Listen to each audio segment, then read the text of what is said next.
l'émission politique de France Info, jusqu'à 9h comme tous les matins. Jean-Michel Apathy, bonjour. Bonjour Fabienne. Gilles Bornstein est là également avec Guy Birenbaum.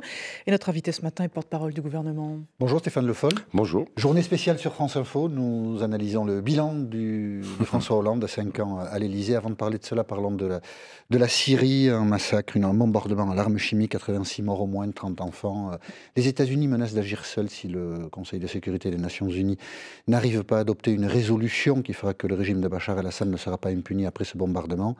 La France pourrait soutenir une action unilatérale des États-Unis. Je voudrais rappeler que la France, et ça fait partie du bilan de François Hollande, avait eu une position extrêmement claire et ferme en 2013, qu'une attaque aérienne était prévue et que les États-Unis, à l'époque, M. Obama, n'avaient pas souhaité aller jusqu'au bout. Résultat, 4 ans après, on constate une nouvelle fois un crime de guerre. Crime de guerre proféré par Bachar el-Assad. Et quand je pense que certains nous ont vanté l'axe Bachar-Poutine... Certains, vous voulez dire qui? Certains candidats. Vous parlez de François Fillon, de Marine Le Pen qui va voir M. Poutine, de Jean-Luc Mélenchon qui avait eu aussi quelques mots pour Bachar el-Assad. Je voudrais que chacun prenne bien la mesure de ce qu'est une diplomatie, de ce qu'est la responsabilité d'un président de la République face à l'histoire. Voilà. C'est un message très, très clair qu'il faut faire passer ce matin. Et la France s'est associée avec la Grande-Bretagne et les États-Unis pour obtenir une résolution. Un projet de résolution voilà, que la Russie ne votera pas. Qui bloque la Russie. D'où la question. Mais la question, c'est une elle question... Elle est prématurée pour l'instant. S'il y a une action unilatérale des États-Unis, comment réagira la France? D'abord, les États-Unis ont annoncé qu'ils pourraient agir s'il n'y a pas de résolution. Il y a des discussions qui doivent se dérouler aujourd'hui, mais je rappelle que la France était prête à agir en 2013, déjà, et de manière très claire. Est-ce qu'il y a un nouveau changement de la doctrine française? C'est-à-dire, on a compris ces derniers mois qu'il y avait un ennemi de premier rang qui était Daesh et donc un ennemi de second rang qui était Bachar. Est-ce qu'on revient là-dessus? Est-ce que Bachar est à nouveau... Non. Non, on ne revient pas là-dessus. L'ennemi Daesh est de l'ennemi premier... principal. Bien sûr. Il y a une guerre qui est engagée contre le terrorisme. Le terrorisme frappe partout. Partout. Il a encore frappé d'ailleurs en Russie. Là où Marine Le Pen a pu aller voir M. Poutine, eh bien même chez M. Poutine, avec le nombre de soldats et de policiers, il y a eu des attentats. Donc la lutte contre le terrorisme... Le départ de Bachar n'est pas un préalable. Il n'y a pas de préalable. Lutte contre Daesh. Il y en a eu. Partout. Il y en a eu. Non, c'est pas vrai. Sur la question de la Syrie, la question qui était posée, c'est la reconstruction politique peut-elle passer par le maintien de Bachar? Ça a été non depuis le début, mais ça n'a rien à voir avec la lutte contre le terrorisme. Pourquoi vous dites qu'il y aurait ou l'un ou l'autre? C'est faux. Et l'un et l'autre. Et en premier, la lutte contre le terrorisme. Et en deuxième, si on veut trouver une solution politique à la Syrie, c'est toujours ce qui a été la position de la France, toujours réaffirmée par le président de la République, ça ne peut pas se faire avec le maintien de Bachar el-Assad. Pourquoi? Parce qu'il y a eu ce qui s'est passé. Et encore une fois, hier ou avant-hier. Et est-ce que nous, on ferait avec les Américains sans mandat de l'ONU, oui ou non? Attendez, vous me posez des questions. Mais je vais vous répondre. Je ne suis pas, pour l'instant, président de la République, je crois. Je suis invité comme porte-parole du gouvernement. Donc je ne vais quand même pas, moi-même, ce matin, sur France Info, même si ça pourrait faire beaucoup de dépêches AFP, annoncer une intervention, de quel que soit l'enjeu de la France. C'est le président de la République. Il y a des discussions à l'ONU aujourd'hui. Je rappelle simplement, et ça c'est un fait, que le président de la République, en 2013, était prêt à frapper. Journée spéciale sur France Info, donc nous analysons le bilan de François Hollande de 5 ans à l'Élysée. Comment qualifieriez-vous ce bilan, Stéphane Le Foll? En tout cas, je sais une chose, quand je vois les débats de la présidentielle aujourd'hui... Ma question est le qualificatif pour le bilan. Le qualificatif. Je sais une chose, c'est que la France d'aujourd'hui, en 2017, elle est en bien meilleur état que celle que nous avons trouvée en 2012. Si c'était le cas, François Hollande serait candidat à sa succession? Ça, c'est un syllogisme un peu bizarre. Ah bon? Oui, parce que malheureusement, il n'est pas candidat. Oui. Mais vous vous rendez compte comment j'interprète ce que vous dites? Il n'est pas candidat, donc la France va mal. En tout cas, vous dites il n'est pas candidat. Vous dites elle va mieux et donc il n'est pas candidat. Mais parce que là aussi... On est deux pas si logiques, là. Non. Moi, j'ai une logique. C'est les résultats. Les Français s'en sont pas rendus compte. Oui, parfait. Les Français ne se sont pas rendus compte. Ça fait 5 ans qu'on le répète. Il y a eu un engagement du président de la République sur la question du chômage qui arrive en fin de quinquennat, trop tard, par rapport à l'engagement qui était celui du président de la République, mais qui arrive. Plus de 200 000 créations d'emplois dans l'économie marchande en France, c'est du jamais vu depuis 2007, c'est-à-dire avant la crise. Des investissements dans l'entreprise qui atteignent 4%, c'est des chiffres qu'on n'avait jamais connus depuis plus de 10 ans. La prévision de croissance de l'INSEE, revisée 0,03, 0,4 à 0,5 au deuxième trimestre, 1 point au moins de croissance et d'acquis de croissance dès juin 2017. Celui qui arrivera, ou celle qui arrivera, eh bien, trouvera un pays qui retrouve de la dynamique. Ce n'était pas le cas quand nous sommes arrivés. Il n'y a qu'à se rappeler d'un exemple, moi qui me frappe à chaque fois, c'est PSA lorsque François Hollande arrive en 2012. Oui. On dit que c'est pratiquement une entreprise qui va peut-être tomber en faillite. Elle est possiblement rachetable par General Motors. 5 ans après, PSA est une entreprise... Ça a été racheté par des Chinois au lieu d'être racheté par des Américains. Non, elle n'a pas été rachetée. Il y a une ouverture de capital. Le capital chinois dans lequel l'État a pris sa part, des Chinois. Et aujourd'hui, je suis désolé de vous le dire quand même, PSA a racheté une entreprise d'automobile allemande, Opel, à General Motors. PSA, on a inversé des choses. PSA, c'est une bonne illustration des hésitations du président de la République en matière économique. Le 12 juillet 2012, PSA présente son plan avec le projet de fermeture de l'usine d'Aulnay. Et vous savez ce que dit François Hollande le 14 juillet 2012 Ce plan n'est pas applicable et ne sera pas appliqué. Et puis il l'a été, c'est ce qui a sauvé Peugeot. Oui. Ce qui a sauvé Peugeot. Vous voyez comment... Non, Jean-Michel Apathy, Jean-Michel Apathy, vous êtes en train de dire encore une fois, j'ai l'habitude du bashing depuis 5 ans. Donc, Peugeot a été sauvé par la prise de capital. Peugeot a été sauvé par l'accord qui a été trouvé. Attendez, Peugeot a été sauvé par le plan qu'il a mis en œuvre. Non. Puis l'accord qui a été trouvé avec les syndicats, qui s'est appuyé sur un accord défensif, loi de Michel Sapin, vous oubliez de le dire. Et puis le fait que le CICE, comme le pacte de responsabilité, ça a été rappelé par le PDG de Peugeot, mais tout ça, vous cherchez à l'oublier, ça fait partie de ce qui a permis un redressement d'une entreprise française. Une entreprise française d'automobile rachète une entreprise allemande de l'automobile. Ça mériterait, au lieu d'être tout le temps dans le négatif, de regarder de temps en temps, et c'est mon rôle, c'est le vôtre de critiquer, c'est mon rôle de le défendre, de dire que ça fait partie du bilan. Et ça, c'est un bilan positif. Et on n'a pas fini de le regarder, ce bilan de François Hollande. Il est 8h40, Victor Maté, là pour 1 minute. Le débat télé d'avant-hier était inédit et il le restera face aux critiques de certains favoris. France 2 renonce finalement à organiser une nouvelle soirée. Elle était programmée le 20 avril, 3 jours seulement avant le premier tour. François Fillon, ce matin, chez nos confrères de France Inter, le candidat de la droite promet de poursuivre en justice ceux qui l'accusent d'avoir déclenché les affaires le concernant. François Hollande en tête. François Fillon tacle également Marine Le Pen. La victoire de l'extrême droite plongerait la France dans le chaos. Donald Trump, lui, hausse le ton envers Bachar al-Assad. Le président américain dénonce un affront pour l'humanité et de nombreuses lignes franchies après l'attaque chimique de mardi. Au moins 86 morts, dont de nombreux enfants. Après le report du vote d'une résolution à l'ONU, la France et les autres membres poursuivent les négociations. Et puis Innocence en danger lance une campagne d'information pour casser la loi du silence sur les violences faites aux enfants, en particulier sexuelles. D'après l'INSEE, rien qu'en 2015, plus de 150 000 enfants ont été violés ou victimes d'attouchements sexuels. Cela fait un cas toutes les 3 minutes.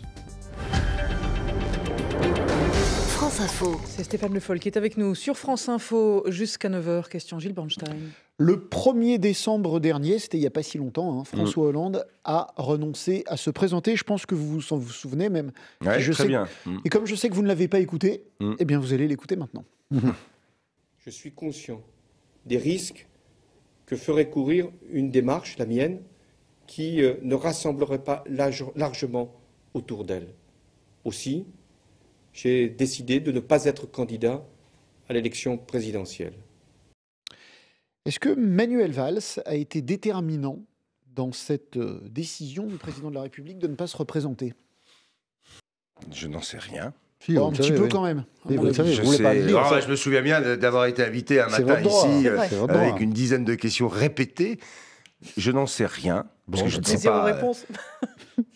Dans tous les facteurs qui ont joué, il y en a de nombreux.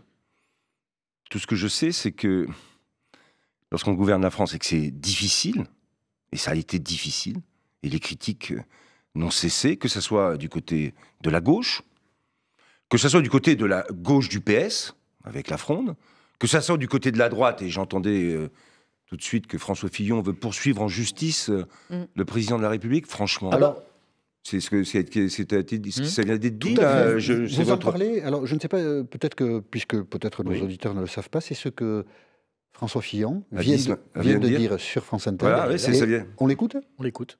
Le moment venu, je poursuivrai tous ceux qui sont à l'origine de cette affaire. Vous dites à nouveau dans le point qui paraît ce matin, c'est François Hollande qui a déclenché l'affaire. Oui, bien sûr. Croyez-vous que c'est François Hollande? Bien sûr. Écoutez, franchement, Oui. entendre ça ce matin, là, j'arrive, j'entends ça. Un candidat à la présidentielle, membre d'un parti de gouvernement, dire que s'il est élu, il enclenchera des poursuites contre le président actuel, au nom du fait qu'il l'a dit ou il soupçonne qu'il ait engagé il a déclenché l'affaire. Mais c'est parfaitement... La justice, et ça, François Fillon ne veut pas l'accepter, et ça fera partie du bilan de François Hollande, a été indépendante dans les choix, dans la conduite des affaires judiciaires. C'est un acquis de ce quinquennat. Et entendre quelqu'un revenir dessus. D'ailleurs, la droite qui n'a jamais voulu voter la réforme du Conseil supérieur de la magistrature pour assurer définitivement cette indépendance, la droite n'a jamais voulu le faire. Entendre ça, ça veut dire qu'encore une fois, on est dans cette forme de volonté de suspicion, d'insinuation, de manière de faire de la politique qui, je le dis, n'est pas à la hauteur de ce que doit être un engagement d'un homme politique pour gouverner un pays. Vous l'entendez, Stéphane Le Foll, je ne sais pas, quand vous allez sur les marchés, vous entendez sans doute des gens qui vous disent « mais enfin, c'est quand même vraiment quel heureux hasard, ça sort maintenant, le dossier est tout ficelé, il y a toute la vie de François Fillon ». Beaucoup de gens pensent que ce n'est pas un travail ordinaire des journalistes ou de la justice qui a conduit aux embarras que connaît François Fillon. Le canard enchaîné, dont... François Fillon a utilisé un certain nombre de bonnes feuilles sur le fameux livre. C'est un livre écrit par deux auteurs du Canard enchaîné, livre dont le Canard enchaîné dit qu'il ne vient pas du canard. Le même François Fillon qui dit que le Canard enchaîné, bien sûr, aurait été alimenté, lui, par le cabinet noir. Cabinet noir. Mais comment on peut? Il n'y a pas de cabinet noir, ça n'existe pas. Mais ça n'a jamais existé. Ça n'a jamais existé dans le passé. Ah. Oui, mais attendez, dans le passé. L'accusation, elle m'a été portée par Nicolas Sarkozy. J'étais à la tête du cabinet noir. Et j'avais répondu très simplement. Moi, j'étais à la tête d'un cabinet. Oui, directeur de cabinet. Ça, je m'en souviens. Au Parti Socialiste, c'était officiel et c'était clair. Et je n'ai jamais mangé de ce pain-là. Certains en sont encore aux histoires qui pouvaient se passer après et pendant, malheureusement, la guerre d'Algérie. Ça suffit, cette manière de faire et cette manière de faire de la politique. Pas de cabinet noir à l'Élysée avec François Hollande? Jamais. Ce sont des accusations diffamatoires. Mais il faut poursuivre. On va s'engager à poursuivre dans un débat comme celui-là. On ne fait qu'alimenter. Regardez, le fait que des gens puissent penser aujourd'hui sur ce sujet qui a un doute, la justice est indépendante. Et il n'y a jamais eu de cabinet ni noir, ni blanc, ni gris, ni jaune. Jamais.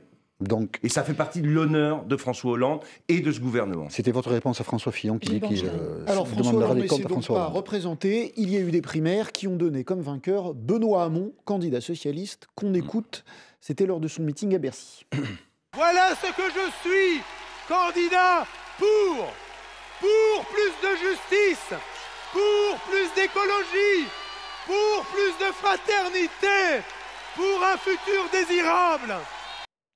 Alors à l'instant même sur BFM, Michel Sapin vient de dire que son candidat pour l'élection présidentielle, c'était Benoît Hamon, qui est le candidat de Stéphane Le Foll. Pour qui va voter Stéphane Le Foll? Non, mais sur ce sujet, moi je m'étais exprimé.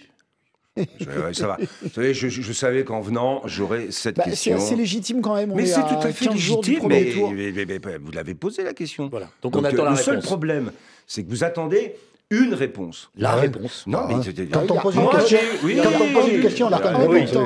Donc on va pouvoir se répondre. Donc je vais répondre à cette question, tout simplement, et je l'ai déjà dit sur France Inter il y a 2 mois. Moi, je vais avoir 2 choses qui vont me guider. La première, c'est une fidélité au Parti Socialiste. Fidélité que je partage avec beaucoup de députés aujourd'hui, qui sont dans leur circonscription et qui ne s'expriment pas non plus. Fidélité aussi à ce que nous avons fait et fierté de ce que nous avons fait. Et ça, je le porte avec d'autres aussi. Quand d'autres n'en parlent même pas. Moi, cette fierté, je l'ai fait parce que j'étais socialiste. Parce que j'ai participé à un gouvernement de François Hollande. Donc et moi, je le faudrait que Benoît Hamon assume un peu plus le bilan. Mais je ne ferai pas la campagne de Benoît Hamon. C'est Benoît Hamon qui fait sa campagne. Attendez, fidélité au Parti socialiste. Et la deuxième chose, ma fidélité, ça a été justement de ne pas participer à tout ce qui a pu être dit contre Benoît Hamon. Il a fait son choix de campagne. Il fait sa campagne. À laquelle je ne participerai pas. Et je dis, non, je n'ai pas participé. D'abord parce que je n'y ai pas été invité. Attendez, deux choses de vous et deuxièmement, parce que je fais mon travail. Et puis le deuxième point, je l'avais dit à l'époque, c'est que moi, je vais regarder jusqu'au bout. Le risque pour moi, c'est que la France bascule du côté de l'extrême droite. Et chaque fois que je regarde les sondages le matin, je constate qu'elle est à un niveau jamais atteint. Et le deuxième, c'est quand j'entends en plus ce matin François Fillon, c'est de me dire que là, je ne laisserai pas, et je prendrai des responsabilités, comme d'autres d'ailleurs, mais s'il y a un risque de voir Marine Le Pen, non seulement en tête, avec un duel avec François Fillon pour le deuxième titre, et il y a aujourd'hui les courbes sont en train d'un peu... Oui, elles sont... Je regarde tout ça, et ma responsabilité politique, à ce moment-là, ça sera de m'exprimer. C'est-à-dire... Et moi, je suis correct avec Benoît Hamon. Stéphane Le Foll, vous pourriez ne pas voter Benoît Hamon si vous sentez qu'il y a un risque. Eh bien, vous avez répondu. Et ça, vous décidez... Mais attendez, vous avez posé une question. Je vous ai répondu. Donc on ne va pas refaire une fois le débat. Michel Sapin, votre collègue de l'économie, dit « Moi, je voterai Benoît Hamon parce que c'est le candidat de mon parti. Vous n'en êtes pas là aujourd'hui. » Mais Michel Sapin... Oui, il est libre. C'est un grand garçon. C'est un grand garçon, et moi aussi. Ça me permet de poser la question. Parce qu'on a toujours l'impression que, je ne sais pas pourquoi d'ailleurs, Michel Sapin serait celui que je devrais suivre et commenter. Michel Sapin, il fait ce qu'il veut. Stéphane Le Foll, il a été loyal et fidèle pendant plus de 20 ans. À la troisième personne. Maintenant, il est celui qu'il est, et je prends mes décisions tout seul. Voilà. Ça veut dire que le marqueur, ce sera les sondages, Stéphane Le Foll? Ça ne veut pas dire que le marqueur, ça soit les sondages. Un peu. Mais parce que vous pensez que quand vous avez les sondages, et Jean-Michel Apathy disait, vous rencontrez du monde. Vous croyez que je ne rencontre pas du monde? Moi, je vis dans la Sarthe. Si vous voulez, le samedi matin, vous venez au Paty Saint-Lazare, vous verrez que j'y suis, tous les samedis. Donc les gens qui viennent me voir, je sais ce qu'ils me posent comme question. Donc je regarde, et les sondages, et ce que j'entends, ce que je vois. Et je fais des réunions suffisamment avec beaucoup de monde. Ce que vous voyez ressemble au sondage? Ce que je vois et ce que j'entends, ça ressemble à un doute, ça ressemble à une inquiétude, et ça ressemble aujourd'hui à une question qui, à chaque fois, qui m'est posée, comme celle que vous avez posée ce matin. Et à chaque fois, j'essaye de répondre avec ce que je viens de vous dire. Il y a des risques dans la vie politique qu'il ne faut pas prendre. Voilà. Et l'info en une minute, ça ressemble à Victor Mattei, il est 8h50. L'avenir de Fessenheim en Alsace entre les mains des administrateurs indépendants d'EDF. Vote prévu ce jeudi en conseil d'administration. Sur France Info, une déléguée CGT dénonce la pression politique exercée sur la direction d'EDF pour fermer la centrale. Des pépiniéristes, ils sont 80 blocs depuis ce matin les accès au port de Bastia pour dénoncer l'arrêté préfectoral limitant les importations de végétaux en Corse à cause de la bactérie qui détruit les oliviers. L'enquête sur les conditions d'attribution du chantier du stade Pierre-Mauroy de Lille, le président de la métropole lilloise, est mis en examen pour favoritisme et corruption. La justice cherche à comprendre comment le groupe Eiffage, pourtant plus cher que ses concurrents, a obtenu le marché. C'était en 2008. Plus de 300 morts et 330 blessés. Nouveau bilan en Colombie après la coulée de boue du week-end dernier à Mocoa, dans le sud-ouest du pays. Et puis une victoire 4-0 contre Avranches. Le PSG est qualifié pour les demi-finales de la Coupe de France de football. Ce sera face à Monaco dans 3 semaines. L'autre demi-finale opposera Angers à Guingamp. France Info. Stéphane Le Foll est avec nous jusqu'à 9h sur France Info. Dans l'émission politique, Jean-Michel Apathy pour la question. Stéphane Le Foll, porte-parole du gouvernement, vous rendez compte des engagements... Jusqu'ici, ça va. Il y a le ministre de l'Agriculture aussi, n'oubliez pas. Et de la Forêt. Vous vous rendez compte des engagements de François Hollande durant sa campagne électorale. Il avait promis Fessenheim sera fermé. Conseil d'administration aujourd'hui d'EDF. Et visiblement, le PDG d'EDF, Jean-Bernard Lévy, résiste à l'idée de la fermeture. Qu'est-ce que vous lui dites? J'ai parfaitement conscience des résistances ou des réticences qui existent. J'avais moi-même, pendant la campagne, rencontré tous les salariés de Fessenheim. Et je leur avais dit, mais il y a quand même un moment, je comprends qu'un outil de travail, des salariés cherchent à défendre un outil de travail. Mais je leur avais dit, mais un jour, il faudra arrêter des centrales. Il y en a qui vont fermer. Enfin, c'est comme si c'était éternel.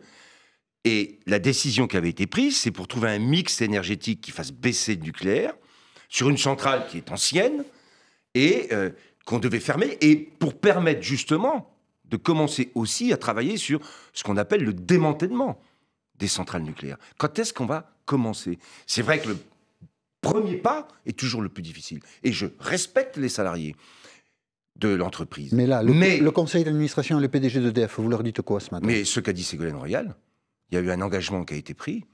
Ils sont dans une responsabilité qui est de respecter ce qui avait été pris comme engagement. Vous pourriez démettre... Oui, mais est-ce que vous pensez que EDF n'a pas été défendu? Est-ce que vous pensez que lorsqu'on recapitalise EDF, aujourd'hui, ça n'a pas été défendu? Est-ce que vous pensez que tout le travail qu'a fait le gouvernement sur le rapprochement EDF... a des doutes, c'est qu'il hésite. Il ne sait pas. S'il a des doutes, c'est qu'il hésite. Sur le fait que EDF a été défendu. A été défendu sur Areva. Ce qui a été engagé par le gouvernement, c'est plus de 3 milliards de recapitalisation. Vous croyez qu'on n'a pas défendu EDF? Mais concrètement, est-ce qu'on leur tord le bras, monsieur Le Foll? Mais de toute façon, depuis le début, je suis bien placé pour le savoir. Je vous répète que dès la campagne présidentielle, j'ai eu ce débat et je l'ai eu avec des salariés. Est-ce que vous pourriez démettre le PDG, puisque l'État a 83% du capital d'EDF? D'abord, on va attendre. Si ce matin, il résiste et ne conduit pas la résolution présentée au conseil d'administration. Pour l'instant, le conseil d'administration n'a pas eu lieu, donc on ne va pas anticiper. Vous savez qu'il faut de temps en temps aller dans l'ordre. Donc, on n'a pas encore ce conseil d'administration qui s'est réuni. L'engagement avait été pris, et je le rappelle, il faudra à un moment que chacun prenne la mesure du fait qu'il y a des centrales qui vont fermer. Et il faut bien commencer pour mettre en place une filière de démantèlement. C'est aussi simple que ça. Même si c'est difficile à accepter pour des salariés, j'en ai parfaitement conscience. Gilles Bornstein. Alors, dans l'actualité, toujours la Guyane, conflit difficile au point que la secrétaire d'État à l'Outre-mer, Erika Barretch, a dit ceci à Cayenne. Au-delà de ma personne, de ma petite personne, au-delà des fonctions, toutes mes excuses au peuple guyanais. De quoi s'excuse-t-elle exactement? Du fait que le peuple guyanais a le sentiment que l'État n'aurait pas apporté les réponses à la hauteur de ce que sont les besoins qui s'expriment au niveau du peuple guyanais. C'était ça. Il paraît que ça a rendu Bernard Cazeneuve complètement fou. Je ne crois pas. Moi, j'ai vu Bernard Cazeneuve le lundi avant le départ, en début de semaine avant le départ pour la Guyane. Je l'ai vu au moment de la réunion le lundi suivant. Je l'ai eu au téléphone à plusieurs reprises. Il n'a jamais exprimé quoi que ce soit qui puisse être... qui a été relaté, d'ailleurs, je l'ai vu dans le Canard enchaîné. Donc, je le dis tranquillement. Et en même temps, c'était une manière de dire à des gens qui sentaient et qui voulaient exprimer justement ce sentiment d'abandon, qu'il y a eu, bien sûr, des retards qui ont été pris. Et je peux vous le dire, sur les budgets qu'on a hérités, le budget de l'Outre-mer n'avait cessé de diminuer sous les 10 dernières années, avant que nous arrivions. On l'a fait remonter. Le vrai problème dans tous ces débats, c'est qu'à chaque fois, on croit qu'avec une enveloppe, on règle tous les problèmes. Et c'est le débat sur le nombre de milliards. Mais on ne change rien simplement avec des enveloppes ou avec des lois, d'ailleurs. Ça ne se règle pas d'un coup de cuillère à peau. Il y a eu des retards qui ont été pris. Les enveloppes, ça aide. Hein. Mais bien sûr que ça aide. Mais personne n'a dit le contraire. Ouais. Mais moi, j'ai vu hier, par exemple, qu'entre début de la semaine et hier, on était passé de 2 milliards à 3 milliards. On peut toujours demander des milliards. Mais amener des milliards si derrière, il n'y a pas les leviers qui vont mettre en œuvre de manière méthodique et avec l'objectif recherché, plus d'écoles, rénovation des hôpitaux, aménagement routier, responsabilité en termes de logement. Il demande de la sécurité aussi. Sécurité. La Guyane aujourd'hui, et il y a eu des engagements qui avaient été pris par Bernard Cazeneuve, plus de 70 gendarmes et policiers sont déjà arrivés. Vous savez quel est le rapport entre la population et le nombre de policiers? C'est pas 10%. On est déjà à un taux de police et de gendarmerie qui est extrêmement élevé. Pourquoi? Parce qu'on a des problèmes énormes de frontières. On va se parler franchement, avec une immigration clandestine massive, avec des gens qui rentrent, qui sortent, qui repartent. Et c'est une vraie difficulté. Vraie difficulté. On pourra rajouter énormément de policiers. Hein. Le problème, c'est qu'il faut qu'on arrive à réguler cette immigration. Sinon, on n'y arrivera pas. Et on pourra toujours demander plus de milliards. Hein. Mais ça sera à rajouter. Donc il faut aussi être franc, clair, et se parler clairement. Voilà, Jean-Michel, il nous reste 20 secondes. Le quinquennat se termine, vous n'en avez pas marre un peu de la politique? Vous allez être candidat encore aux législatives? Oui, je vais être candidat encore aux législatives. En tout cas, je ne suis pas mécontent d'arriver au bout de 5 ans et de pouvoir faire... Dormir. Mais vous avez toujours envie de faire de la politique? Moi, je suis fidèle à un département, a une histoire, un territoire. Et donc je le fais aussi parce que cette fidélité, elle a aussi une valeur d'éthique, de rapport aux gens. Si ceux qui me rencontrent de temps en temps me disent « Monsieur Le Foll, vous restez bien là », je dis « Oui, je reste là, je suis là ». Et merci d'être venu. Merci. Sur France Info. Et nous sommes là demain également, d'ailleurs. Oui, je sais, et vous êtes là pour longtemps. Oh oui. Vous n'en avez pas marre de faire de la politique? Ça, c'est pas sûr. On fait pas de politique, nous. On va poser des questions politiques. Ah non, on en a pas mal. Allez, à demain.